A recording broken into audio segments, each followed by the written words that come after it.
৫,০৪,৭৮২ বর্গ কিলোমিটারের স্পেন ইউরোপের আইবেরীয় উপদ্বীপে অবস্থিত। আইবেরীয় উপদ্বীপের মোট আয়তনের ১১ নিয়ে গঠিত এই স্পেন এবং ইতালি ও গ্রিস থেকে আঁকড়ে বড়। উত্তর পূর্ব দিক ছাড়া স্পেনের ৩ দিক সমুদ্র দ্বারা বেষ্টিত।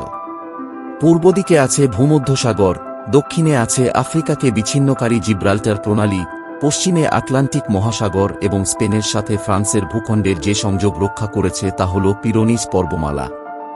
পূর্বে স্পেনের রাজধানী নাম ছিল টলেডো। বর্তমানে স্পেনের রাজধানীর নাম মাদ্রিদ। স্পেনের জলবায়ু ৩ ধরনের অনুভূত হয়।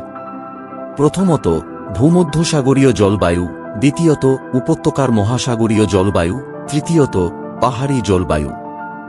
স্পেনের টেগাচ, ডুরো, গুয়াডিয়ানা ও কুইভার এই ৪টি নদী। কয়েকটি সমুদ্রবন্দর তারাগোছা, ফাস্টেলনা, মালাগা ইত্যাদি।